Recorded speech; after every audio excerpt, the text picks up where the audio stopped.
মাংসটাকে আদা রসুন বাটা, একটু লবণ আর একটা লেবুর রস দিয়ে ম্যারিনেট করে এবার কিছুক্ষণ রেস্টে রাখবো। দিয়ে দিলাম একটু কাশ্মীরি লঙ্কার গুঁড়ো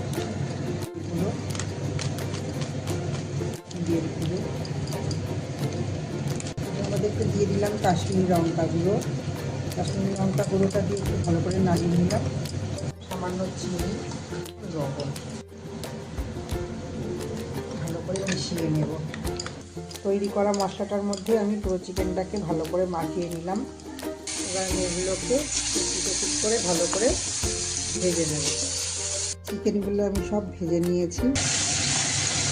টমেটো আর পেঁয়াজটাকে আমি কড়াইতে নেড়ে নিয়েছি, নরম হয়ে গেছে। এবার এটাকে আমি মিক্সিতে পেস্ট করে নেব।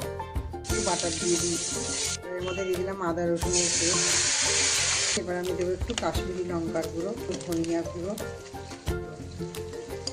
দিতে হবে একটু নুন, দেবো সামান্য একটু চিনি।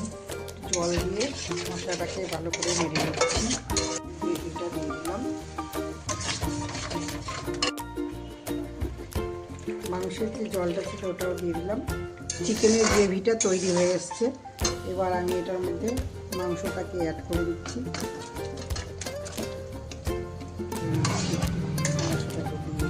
এবার আমি একটু দিয়ে দিলাম কাজু বাদাম বাটা। এবার এটাকে কিছুটা সময় ফুটতে দেব। এর মধ্যে আমি একটু দিয়ে দিলাম বাটার আর একটু ফ্রেশ ক্রিম। রেডি হয়ে গেছে আমার বাটার চিকেন।